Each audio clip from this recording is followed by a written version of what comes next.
To explore the theosophical tradition of a coming world teacher, one in the mold of Krishna, Buddha, and Jesus, who is even now preparing to arrive and actualize an age of love and transcendence for humanity, this is Neon Galactic. I'm James Falk. Thanks for joining us. First, please get involved with this work and help me to keep the neon fires burning. By taking the time to like this video and subscribe to this channel, you help me keep this up and keep my family fed. A couple of clicks is all it takes. You can also visit patreon.com/neongalactic to become a member of our community, gain access to exclusive content and early release material, join the Discord, and more. Memberships start at just $3 a month. Now, today's conversation deals with the Ascended Master tradition that has long guided and inspired groups like the Theosophical Society and others.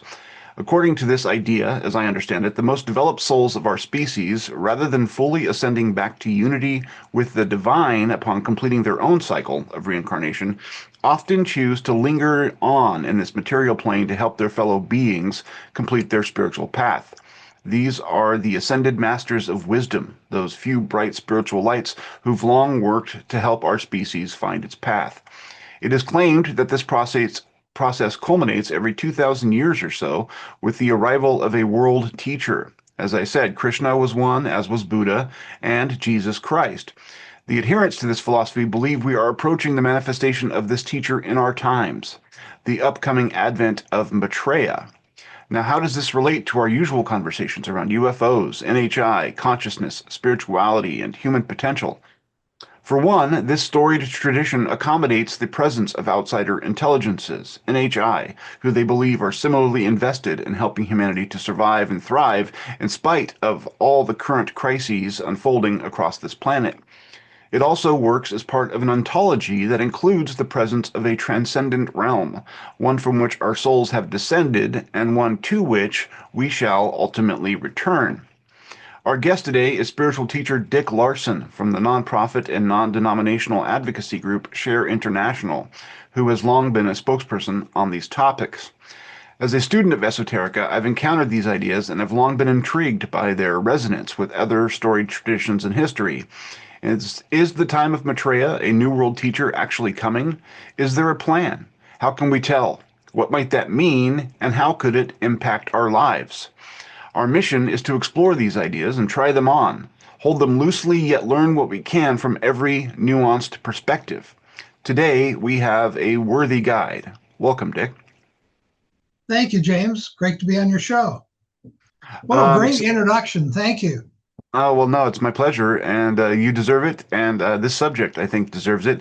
It's something that has been lingering around, I think, in human awareness for a long time, at least in the modern age, since, I think Helena Blavatsky and her followers that ultimately evolved into the Theosophical Society.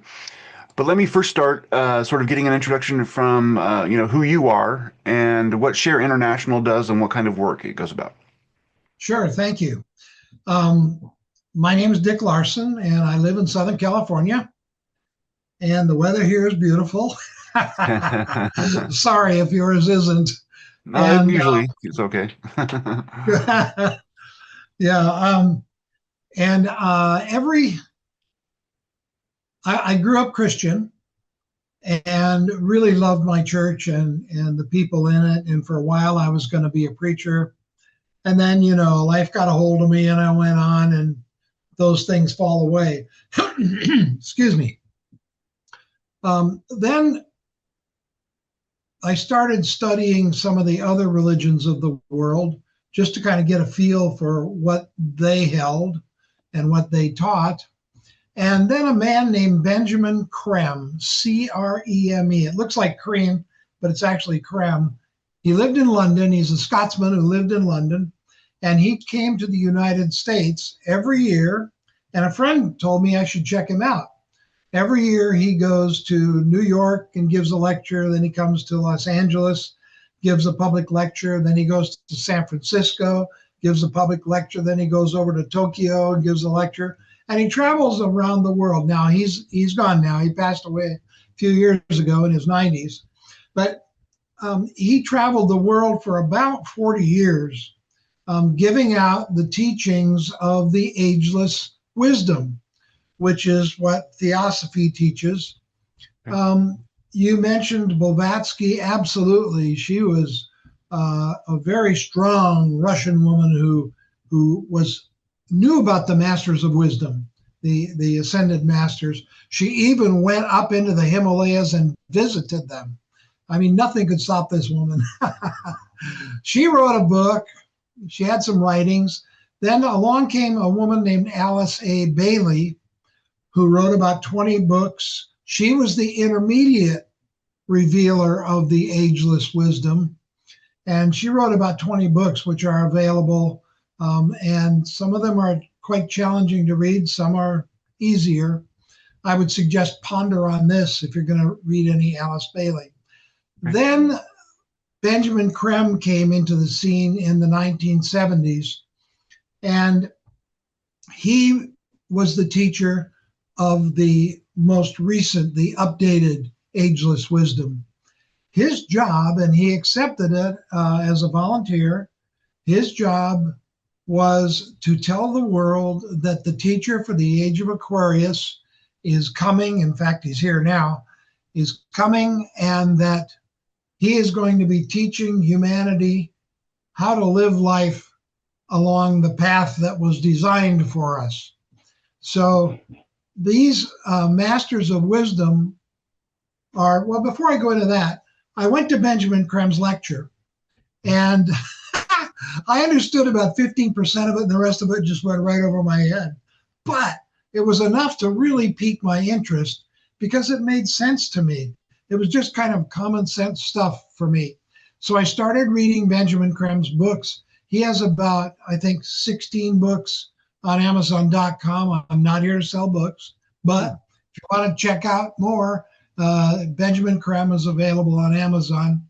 And then I really got interested, and so I didn't miss any of his lectures when he came out here. And then he would hold a conference on the West Coast up in San Francisco, actually in the state recreation area up there, once a year for a long weekend, and I would attend those as well. So I've spent a lot of time with Benjamin Creme. I've been trying to give out the information that he gave out for about 30 years now. Yeah. And others around the world are doing it as well. The masters of wisdom are great beings that you did a nice job of introducing. They're beings that we knew as Krishna and Jesus and Buddha, Confucius. Joan of Arc is one of the great masters now. Mary, the mother of Jesus, is one of the great masters. There are 63. Now this is important. My source is Benjamin Creme and the Ageless Wisdom. People ask that. And secondly, please don't believe anything I say. I'm not here to get you to think like I think or to believe what I say. It's not about that. I'm just giving out my information, and people can take it for what it's worth. Hopefully, some of it will make sense to people and maybe shine a little light on their consciousness, on their life. Yeah. I try to talk in plain English. I try not to use, although it's an esoteric topic, which means it's hidden information. Yeah. It's occult. I try not to use too many esoteric terms because I want people to understand me who are not familiar with esotericism. So these masters, once they're perfected human beings who've gone through evolution ahead of us and have learned all the lessons that planet Earth can teach. And so since they've learned all the lessons, they don't need a physical body anymore. There's nothing the planet can teach them. Now, once you become a master of wisdom, there are 7 paths that you can follow. And one of those paths is Earth service. And you mentioned this, James. So there are 63 masters of wisdom who have chosen the path of Earth service. And they're behind the scenes. They're the inspiration for all of humanity's great advances. And they're not up in heaven somewhere. They live in the mountains and desert regions of the world where there's no pollution to distract them. They don't need to eat or sleep.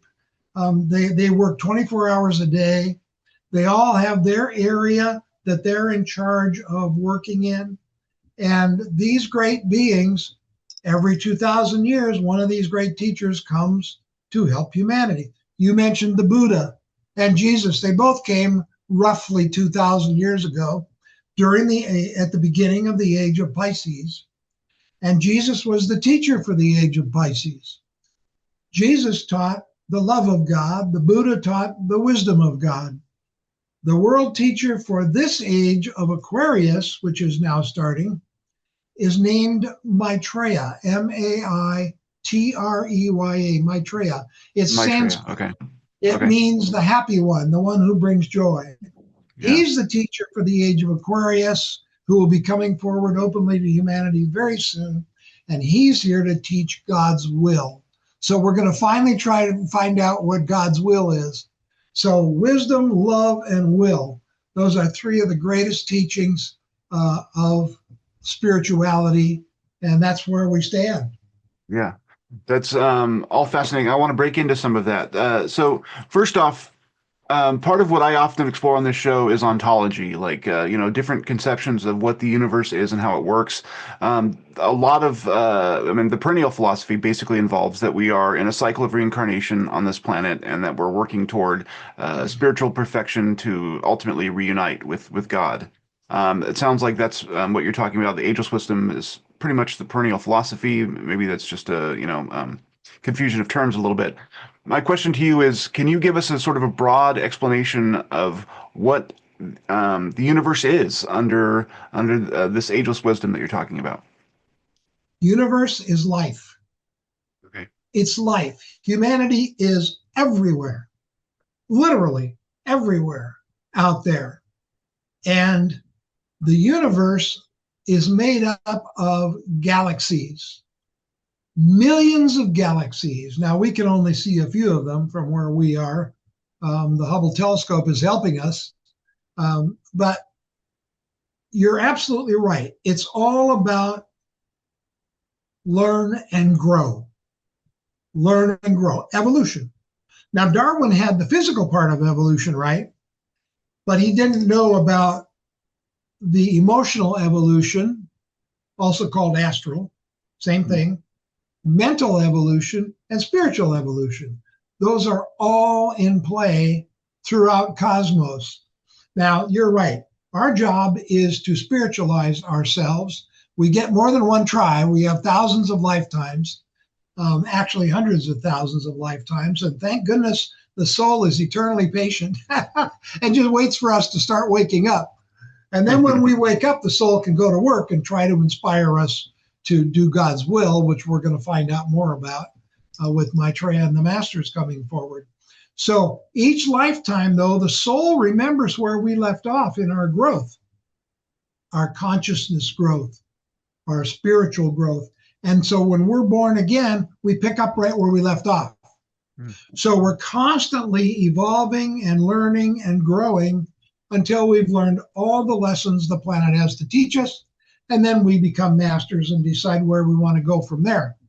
So as we evolve, the planet evolves. We're the caretakers of all the other kingdoms below us, the mineral kingdom, the plant kingdom, the animal kingdom, and us. We're the go-between between the spiritual kingdom and the physical kingdom. Humanity is the go-between. So as we evolve, the planet evolves. As the planets evolve, the solar system evolves. And as the solar system evolves, it will eventually, each planet will ultimately become a perfect planet. We have, I think, one perfect planet now in our solar system. And trying to think of the name of it. It's where Spock was from. Oh, in Star Trek. Vulcan. I know. Vulcan. Yeah. That's a real planet in our solar system. It's become perfect, and when planets become perfect, they disappear. They're no longer physical planets. They become etheric planets, planets of energy.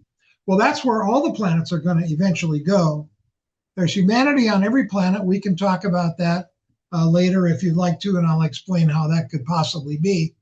But our planet is the one that we're concerned with right now. And as our planet evolves, so does the solar system. Yeah, we can talk about that more. So here's what the Ageless Wisdom says. The Ageless Wisdom says that one of the paths that you can take when you become a master is the path of the Logos, the God. Now, the Ageless Wisdom says that each planet has a God. And so when we pray to the God of our planet. Okay. The solar system has a God. That God has a plan for the whole solar system. Each of the other gods have a plan for their planet. Yeah. These plans are different, but they all involve evolution. Then our solar system is in the Milky Way galaxy. There's a God of the galaxy who has a plan for all the solar systems in the galaxy. So it just goes on and on and on. The God of the galaxy, they call him one about whom nothing can be said, because any words you use to describe him limit him. He's unlimited. He or she, it. Gods don't have a sex, you know. Yeah. They're just they. And so there's a God of our planet, and that's the Logos that we pray to. That's the man, the being that the masters work for. Okay. And they try to help us do God's will. That's kind of a show. I love it. Thank you so much. And I've encountered some of this before. One of the things that comes clear in some of the earlier writings of the Theosophical Society is that there were actual physical interactions at times with these ascended masters. Krishnamurti is probably the most modern that I've read that said, seemed to actually have contact with some of these beings and was guided by them to some extent. Does that still happen, or is it, among people that you know, or is that sort of a thing of the past? What are your thoughts on that? What a great question. It's got two parts. First, let's do Krishnamurti. Okay. Krishnamurti was being trained and prepared by Maitreya to represent Maitreya and give out Maitreya's teachings to humanity. Maitreya wasn't going to come physically himself. That Maitreya changed his mind. And so Krishnamurti, although he was a great, great, great teacher and had a lot of exposure, like you said, to the masters of wisdom, Krishnamurti gave out his teachings and lived his life and then passed away. Maitreya decided to come himself, which is interesting because a lot of the masters don't have physical bodies. Their consciousness rests in the desert and mountain regions. And a lot of them do have physical bodies. Maitreya made his own, took him years, made his own physical body so that he could embody the love of God and still shake your hand and not zap you to death. So he made his body, it's indestructible. He can't be killed. He doesn't need to sleep or eat. He might eat to be polite, but he doesn't need to. And he made his body. Then he came down out of the Himalayas in 1977 and kind of test drove it for a couple of weeks to make sure it could handle the smog and the noise pollution, and it could do all the things that he wanted to do. For example, he can appear and disappear at will. He can appear in 17 places at once or more. And he wanted to just make sure everything worked like he had hoped it would so that he could serve humanity the best. Then he flew from Pakistan, where he was testing his body, to London by plane to fulfill the prophecy that he would come out of the clouds. Now, he flew, the masters don't miss a trick, James. He left Pakistan and flew to London on July 19th, 1977. Okay, 1 and 9 are the beginning and the end of the decimal system. He is the Alpha and the Omega. July is the 7th month. 777, 3 sevens. 7 is a very sacred number, and we can talk about why. It's because everything on the planet that you see and don't see is made from 7 primary energies. That's why there's 7 notes on a musical scale, 7 days in the week, 7 colors of the rainbow, red, 7 orange, spiritual realms, right? Like, does Yeah, that relate to the seven spiritual realms, like the astral and yeah? very sacred number. Okay. So um, the second part of your question was what? I was saying, do they still meet with people? You Oh, mentioned yeah, that, yeah. yeah, Beautiful question. Yes. yeah. They didn't until about 30 years ago, maybe, yeah, 30 years ago. The masters decided to openly appear to humanity briefly to give us hope, to encourage us. And they have been doing that. Now, Benjamin Creme is the person who started the volunteer organization, the nonprofit Share International. And he was the publisher of Share International magazine, which still comes out once a month. It's online now and free to anybody. Share International magazine, Benjamin Creme would have had a section in there where he would answer questions. And if somebody thought that they had experienced a master, they could write to Benjamin Creme and ask him. Benjamin Creme, the beauty of it all is that he was in touch whenever he wanted to be with one of the masters. They developed a communication, a telepathic rapport, and which Benjamin Creme had to learn how to do. And so they could ask Benjamin Creme if this was a master. Benjamin Creme would check with his master, and if it was, he would publish the letter and say who the master was that they experienced. Well, these masters have been appearing to people as ordinary people. Remember, they're masters of all of the sciences of our planet. They're not subject to gravity. They're not, they're like Sai Baba. They can make things out of thin air.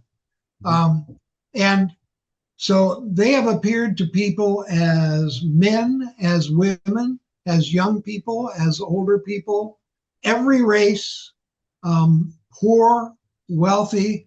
They've appeared to people, and all these letters have appeared in Share International over the last 30 years, and they've been appearing just to give people hope. Sometimes they talk, sometimes they don't. You just see them. And so I've had several experiences of the masters, but not in their actual bodies that we're going to see them in. Yeah. Now, there are 14 masters on the planet in physical bodies right now. They're not going to come forward until Maitreya does, because he's their leader for the Age of Aquarius.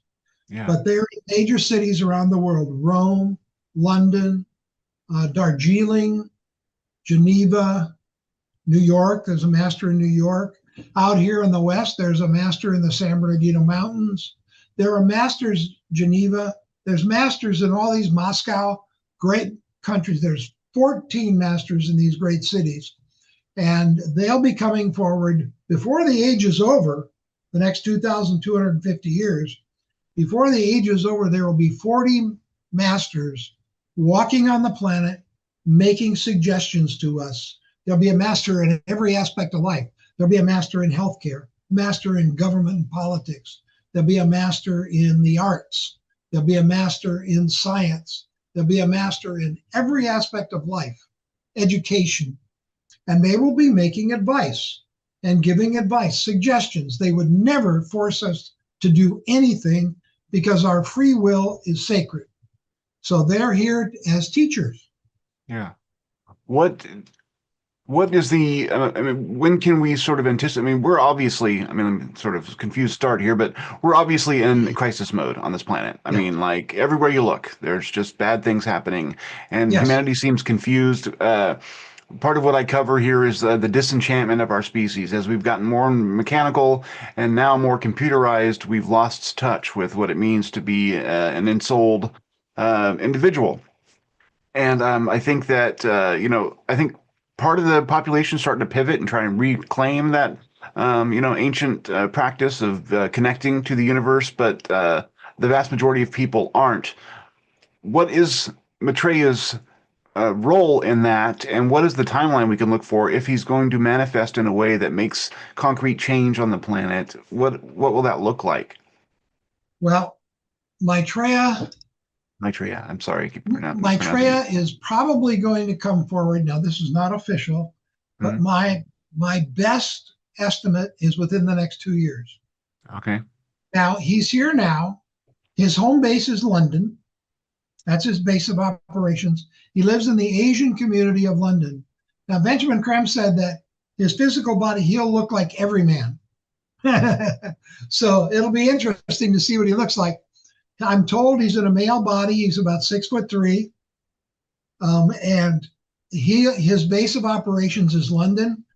Once he comes forward openly to humanity, he will travel to every country and give lectures in huge stadiums and auditoriums, starting to give out his teachings. His teachings involve self-realization. Okay. He said, we have forgotten who we really are. We've forgotten that we're not humans having spiritual experiences. We're spirits having a human experience.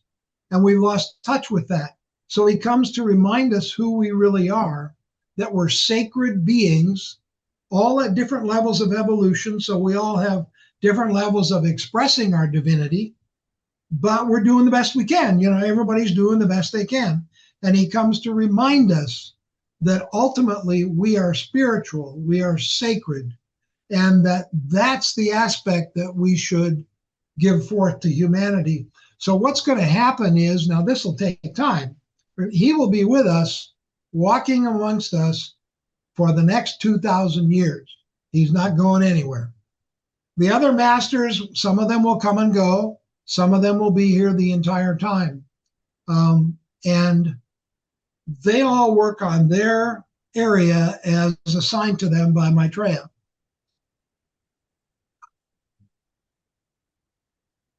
I want to throw in something that touches on something earlier you said, Okay. and that is how you mentioned Jesus Christ, for example, how the masters gave out their teachings in the past. No master has ever come like Maitreya has come. How the masters have given out their teachings in the past is they choose a very, very evolved disciple of theirs who's not a master yet. And before that disciple is born, they agree to give out that teacher's teachings in their lifetime. The Buddha had an agreement with Prince Gautama. So when Prince Gautama was born, when he reached a certain age, the Buddha overshadowed him. What that means is the Buddha put his consciousness in Prince Gautama. So when Prince Gautama spoke, he was giving out the teachings of the Buddha. Okay. So he wasn't the Buddha, but he became known as Prince Gautama, the Buddha, Prince Gautama. Same thing with Jesus. Jesus was a very, very evolved human being and could have given out great teachings on his own. But he humbled himself and agreed with Maitreya that he would give out the teachings of the Christ, which he did from the baptism to the crucifixion, those 3 years.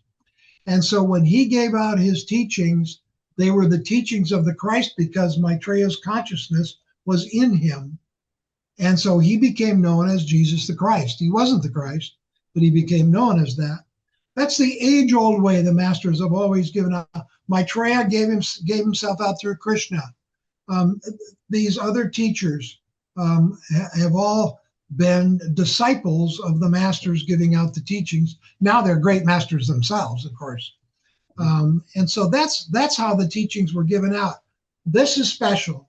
This is really, really special. No teacher has had the power and the love and the energy of Maitreya. I mean, people just don't know what that experience is like.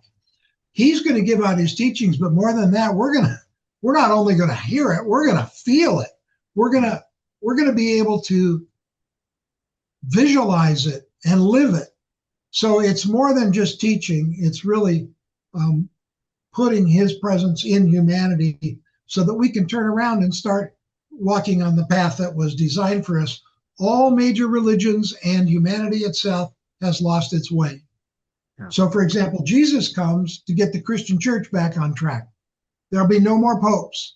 He'll be at the head of the Christian church, not giving orders, but making suggestions and giving out his teachings about how the Christian church can get back to what it was designed to do, which is to teach and to heal. The church does a terrible job of teaching and almost no healing at all. So there'll be a master in every major religion. because they've all lost their way. And that's what they'll be doing. They'll be helping us get back on track with the plan. Yeah.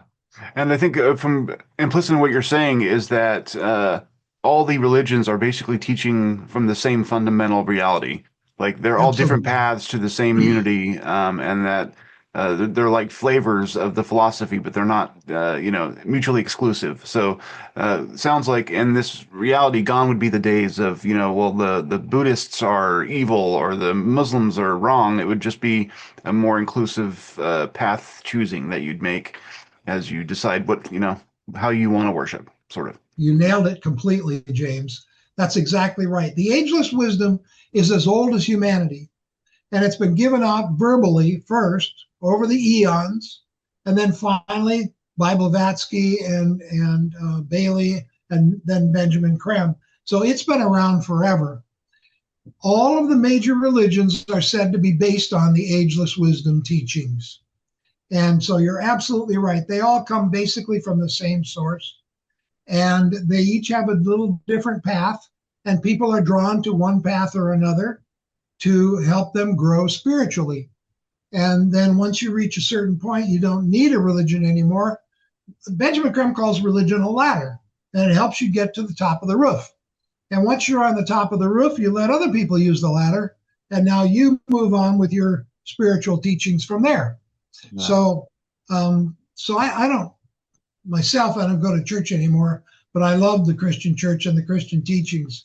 But there's so much dogma in all of these religions, man-made information that is taken to be sacred, and it's not. It's man-made. They're going to clean all that out. And each of these religions, you're absolutely right, they'll be like the masters. The masters aren't jealous of each other. They don't have egos. Well, the religions will get to a point where they won't have egos. And, right now, everyone has the only path to God. Yeah. Well, that's just not true. There are many paths to God, including non-religious paths. Yeah. And so they will come to realize that. Humanity will come to realize that. And the religions will be more pure. They'll have wonderful, wonderful teachings. Benjamin Creme said the Bible will be a source of teachings for hundreds of years more, because there's so much hidden meaning in the Bible. The Bible is not to be taken literally. Almost all of it is I can't think of the word. Allegorical. It's hidden.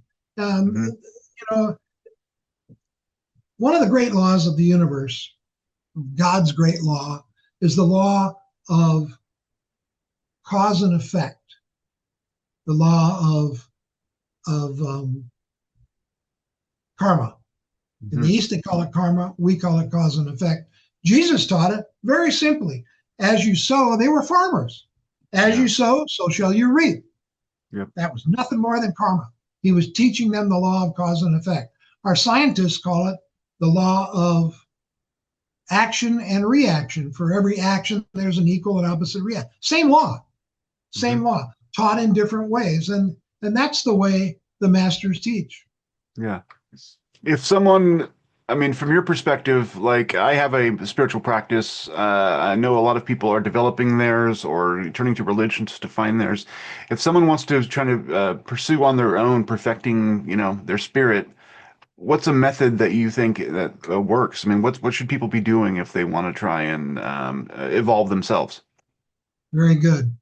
The path, according to the ageless wisdom now, and I'm not asking anybody to believe this, the path to spiritual growth is meditation and service. Now, meditation isn't for everybody, but you won't know until you try it. So the suggestion is try it. I do a simple little 15-minute meditation every morning. That's all you need to do. You don't need to meditate for hours. Yeah. A little 15-minute meditation where you focus right here between the eyebrows at the ajna center. It's one of the 7 chakras, AJNA. It's right here. It's the traffic cop. And what it does is it distributes the energy to the other chakras as needed. So you just focus here, and the way you focus here is you think, don't say it out loud, you think OM. Om. The O activates the heart center and the throat center. Hmm. The M activates the ajna center and the crown center. And if you do, you'll feel your head buzz. That's the vibration in the M of Om. It Yeah. activates these two centers. So you think Om a couple times, Om, and it'll bring your focus here. And the more you practice, the more it will help.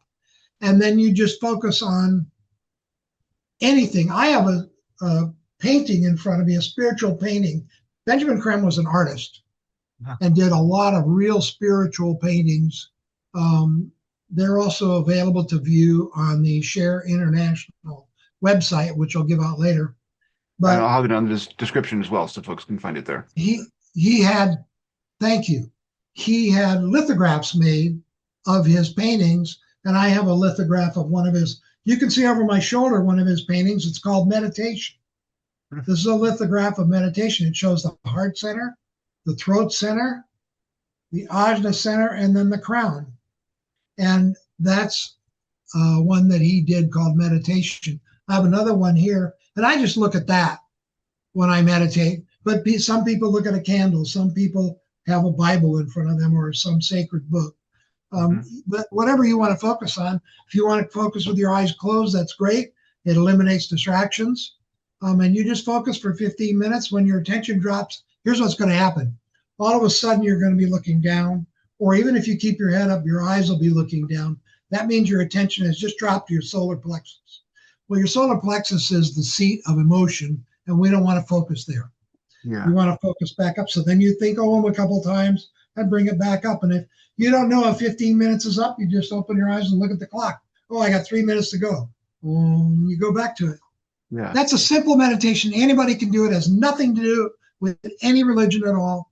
But meditation and service. Here's what Maitreya said. This is a quote directly from Maitreya. I write it down so I won't say it wrong. Make sure that not one day passes without some act of true service, and be assured that my help will be yours. Isn't that powerful? Yeah. Service. What would you call a true service? I mean, what makes it a true service true? Walking across the street and picking up a piece of trash and dumping it in the nearest trash barrel. That's service to the world. You can donate to your favorite charity. Money is a great spiritual tool if it's used correctly. That's service. Volunteering for an organization is service. Just treating people kindly, tolerating people is service to them. Being kind to them. Let your heart lead. Now, I'm not talking about your physical heart. That's one thing. The spiritual heart is right next door on the left side. That's the heart that we should follow in all our actions and thoughts. The spiritual heart. That's what Maitreya comes to teach us. He comes to teach us self-realization. Well, what is that? I'll tell you. It's honesty of mind, sincerity of spirit, and detachment. Honesty of mind and sincerity of spirit are just expressing yourself as you really are from your heart, not the way you think people want to see you or hear what you have to say, but who you really are. We're all different. We're all individuals, but we're united in one humanity. We're all children of the same God by different names, the same God. We're united. So it's unity in diversity. That's what's the future for humanity. I want to talk about cooperation next, but you probably have a question. Well, I was just going to say, and I think maybe we can fold those two together. It seems to me, and through my research, that ego is really the impediment that we often face, whether we become convinced that we're all sort of, isolated, meaningless, minds in a universe that doesn't matter. We begin to worship our idea of ourselves rather than really getting to know who we are spiritually. And I think that prevents cooperation, and that's why we see ourselves in the situation that we are today. But I wanted to kind of get your take on how you think ego might be the engine of so much malaise in this century. Absolutely. Ego is attachment to the body, emotions, and mind. And that's what ego is. It's all about the physical aspect of ourselves and not the spiritual aspect of ourselves. Okay. Ego is possessive. Ego is dominating. Ego takes us away from, like you said, from who we really are.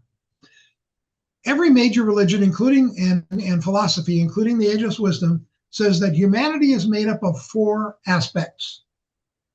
If you picture a stick man in your mind, right next to the legs, you could put the word physical. Mm-hmm. Next to the body, you could put the word emotional or astral. They're the same. Next to the head, you could put mind. And then above the head, you could put spiritual. So we are physical, emotional, mental, and spiritual. Now, you could say that the physical and emotional part is what's running humanity right now. Okay. That's what's running our lives. We make decisions based on how we feel and based on our feelings. And then we change. Feelings change. You don't like how you feel? Wait 10 minutes, That's the problem, because then we go, oh, why did I say that? Why did I do that? How am I going to make that right? That's our lower self, physical and emotional. Our higher self is our mental and spiritual. The ageless wisdom says you can picture your soul as a multi-pointed white light about 6 inches above the top of your head, connected to your mind and your heart by golden and silver threads. And so the soul is up here. So mental and spiritual, that's our higher self. So what we want to do as a human race, and what the masters will help us do, is raise our consciousness up so that we're not acting based on feelings and physical, but we're acting based on mental and spiritual. That's where the wisdom comes from. That's where intuition comes from. Intuition is not gut feel. Gut feel is emotional. Intuition is an interaction of the mind and the soul. And so you're absolutely right. Humanity is based in the emotional and physical part of ourselves, and that's where the ego is. And what we need to do is start making decisions about our life from our mind and our soul, our spirit. And the masters will help us do that. One of the great ways to make that transition is meditation and service. Service is all the spiritual kingdom in cosmos does. The masters, they serve us. They serve the logos of the planet. The logos of the planet serves us. If the logos of the planet stopped thinking about us, the planet would disappear, and so would we. He holds us in his mind, in his consciousness. He serves us. He also serves the God of the solar system, the plan of the solar system. It's all service. The God of the solar system serves the plan of the galaxy and the plan for the solar system. So it's all about service. Every aspect of life, as far up as you want to go in spirituality, is about nothing more than service. So find ways to serve. I love say, that. I wish I could find the right way to serve. Hey, there's needs out there all over the world. There's all kinds of needs. Just pick a couple that strike your fancy and go help serve those needs. Yeah. I mean, if we focused on that energy rather than the acquisition of goods or the worshiping of self, imagine the change that we could make. One of the things they often talk about are UFOs and non-human intelligence. How do those fit within your system, or do they?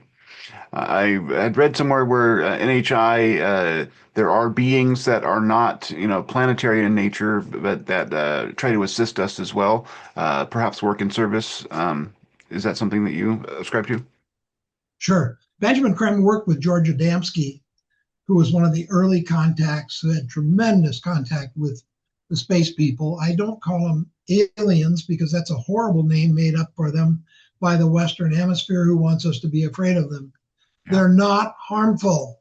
There was a time when they were. They're not anymore. The harmful space people are no longer allowed to travel to planet Earth or any other planet. They're grounded on their planet. Now, yes, they exist. They are not from Sirius. They are not from another galaxy. They're from our planets and our solar system. How does that work? I will tell you. We're the only planet that's just the right distance from the sun that we don't melt in the heat or freeze in the cold. So our planet can have solid physical life. We can have lakes and oceans. We can have physical bodies we have water, we have physical, hard physical, solid physical, and we have gaseous physical. Now, above the gases, the ageless wisdom says there's a level of physical life that's still physical, but it's finer, it's a higher vibration than gas. Now, we know gas is a very high vibration, and the ageless wisdom calls that etheric physical, like ether is a very fine gas, etheric physical. Okay. Now, that's how people live on all the other planets. They are in etheric physical bodies. Now, they have etheric vision, so they see each other just like you and I see each other.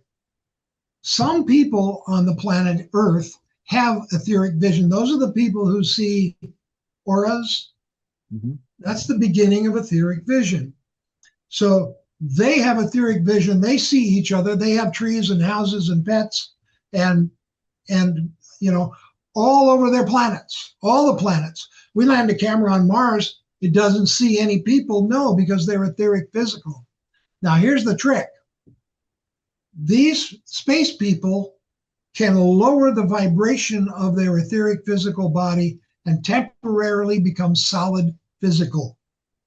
That's when we see them. So if they want us to see them, they will become solid physical temporarily. Same thing with their spacecraft. They're up there in the thousands all the time, but we don't see them because they're etheric. Yeah. When they want us to see them, they lower the vibration of their spacecraft and become solid physical, then we can see them. That's how it works. That's how it's always worked. So when we see them, they're allowing us to do that. And they're here on a mission of mercy. What actually happened is that planet Earth, because we can't end starvation and we can't end murders and wars, we are holding back the evolution of our solar system. Our solar system has a plan, yeah, and we're holding it back. So what we've asked for help, our spiritual kingdom, the kingdom of masters, the ascended masters, each planet has masters, the kingdom of masters. And our masters have asked the two nearest planets, which makes sense, Venus and Mars, to help us keep the planet alive until we wake up and clean it up ourselves. Mm-hmm. So they're doing a mission of mercy by being here. They have huge motherships that do nothing 24 hours a day but mop up pollution from planet Earth. They mop it up in the air. They can go in the earth because they're etheric. They mop up pollution in the ground. They go in the oceans because they're etheric, and they mop up pollution in the oceans. Now, they can't clean it all up because of the law of karma. They didn't make the mess. So they're limited to how much they can clean up, but they're doing it 24 hours a day until we wake up and finish the job. So this planet would be dead without help from our neighbors, our space brothers and sisters. So they are helping. That's one of their jobs. Keep the planet alive by mopping up pollution. Another one of their jobs is to create the crop circles that you see around the world in the fields, where the crops are bent over, but they're not broken. Amazing.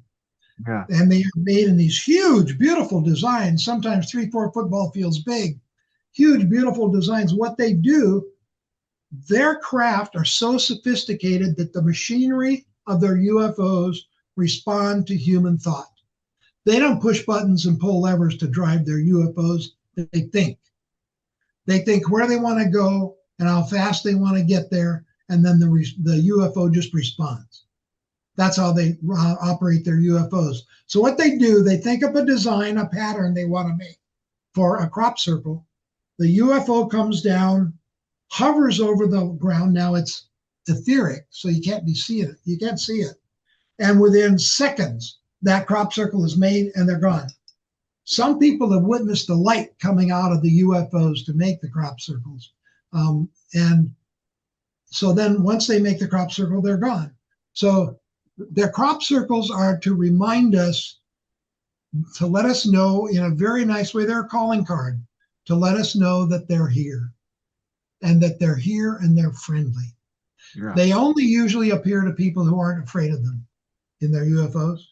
Mm-hmm. That's a second mission they have. A third mission they have is they were asked to make huge craft, 3 and 4 football fields, 5 football fields big, 4 of them. They were made by 4 different planets, 1 north, 1 south, 1 east, and 1 west. So no matter where you are on the planet, you can see it. And they've been asked to flash lights to twinkle like a star. They are the stars of Maitreya. They're Maitreya's stars. They are the sign that his appearance is imminent. Just like there was the star of Bethlehem that moved through the heavens and led the wise men to the baby Jesus, shine down on the baby Jesus so they could find him. That was not a star. That was a UFO 3 football fields big that was designed for that purpose, to lead them to the teacher for the age of Pisces. These stars are up there now. I can see one every night if it's not cloudy up in the northwest from Southern California where I am. I can see it and it twinkles like a star. But here's the thing. They are telepathic. So if you want them to do something, you can ask them. Now, if they're busy, they can't do it. But for example, my wife was looking out the window. She said, "Is that Maitreya's star out there?" And I said, "Let's go out and see." So we went outside and I saw it and I said, "If you're the star, would you please flash colors?" Oh man, it flashed colors. I took my cell phone and put it on full zoom and I got all these purples and yellows and blues and greens and orange, flashed so fast.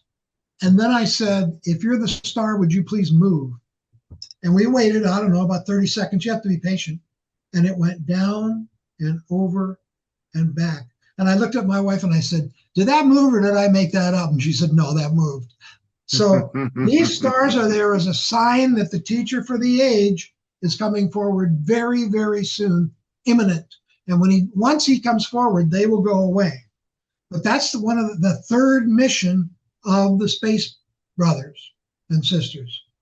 The fourth mission of them is once the masters come forward, the space people will work with us. They will teach us too. They will teach us the science, the technology of light. The technology of light will use the sun's energy to create endless, pollution-free, free of charge energy for the entire planet forever. That's the science or technology of light. The space brothers are going to give us that.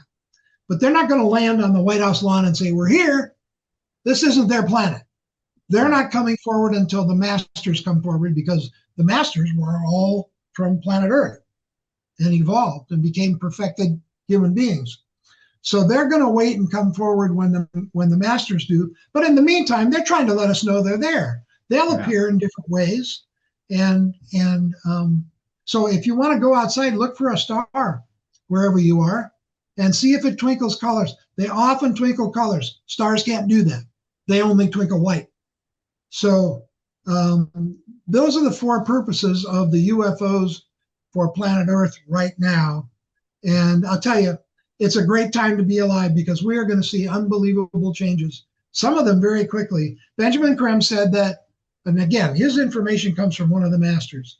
Benjamin Creme said that within 2 years of Maitreya coming forward openly to humanity, there will be no more starvation on the planet.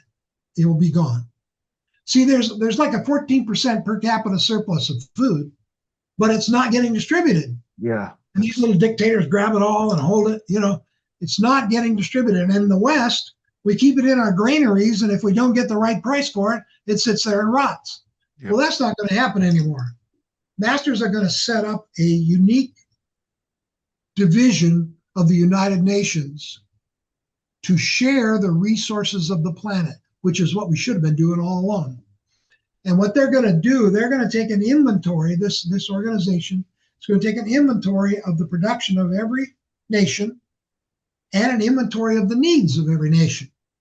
And then there's going to be a huge barter system where we will trade grain for titanium or whatever we need from the countries who have it and who need it. That barter system is going to run the world.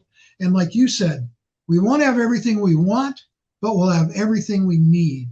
We will live a much simpler life on this planet because we'll only want what we need. We'll be happy with it. Computers, AI, people are afraid of it. Well, Benjamin Creme's master said that artificial intelligence is going to become a very important part of life on this planet. We're going to have robots doing all the routine, mundane jobs that humans have to do over and over, build cars, weave, clothing and material, all these mundane jobs that people do. There will be computers doing it. There'll be robots doing it more and more as time goes on. What's that going to do? Free up humanity. What do we do with that? How do I make money? Well, here's what's going to happen, James. Our governments are going to realize that these people are starving, that they're going to starve because they don't work as much as they used to. And so then the governments will start creating a true safety net like Social Security, like Medicare, safety net for people, maybe even a monthly standard income for people, $2,000 a month or whatever. And then we will use that. The masters will teach us how to be more creative. We are all very creative, but we're so busy we can't use our creativity. Humanity will start creating things. That's what happens in cosmos. Everything is created. And that's what we're going to start doing, is learning how to be creative. It's an exciting time, I'll tell you. It's a great time to be alive. Is there any oppositional force or influence? I mean, I know that people have talked about when in certain occult circles, they'll say that there's the White Lodge, which is what the Ascended Masters represent, but there's also a Black Lodge. And I wonder if you could speak to that a little bit. Those are the dark forces. We don't talk a lot about them because when you talk about them, you give them energy. Okay. But I'll tell you basically what it is. It's the force of involution. If you take a pencil and you draw a circle, at the top, let's say the top is the spiritual kingdom, and the bottom is solid life, earth, us. Everything that's in physical life came out of spiritual life.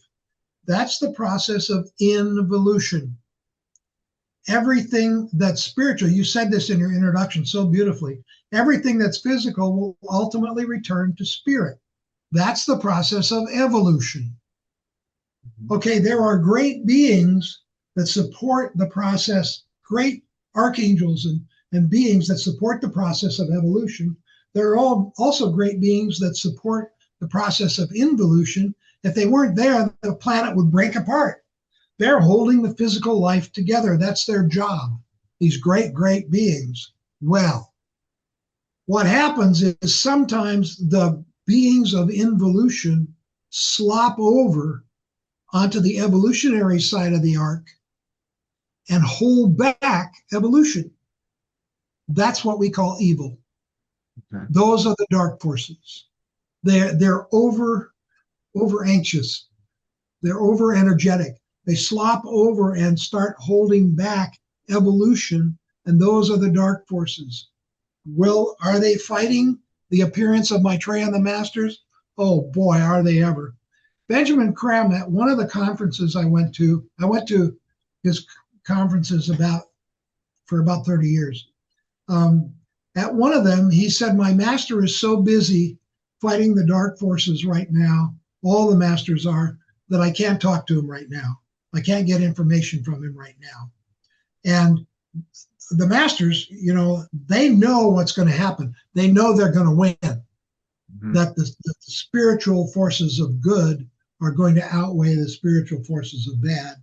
And once it gets to a certain point, The dark forces will be tied down forever and not be able to affect humanity anymore. But they're fighting for their life right now. They see it's coming to an end. They see that. So they're fighting, yes. Now, what's going to happen when Maitreya comes forward on television worldwide and talks to everybody? That's when he says, that'll be my day of declaration. I'll declare who I am.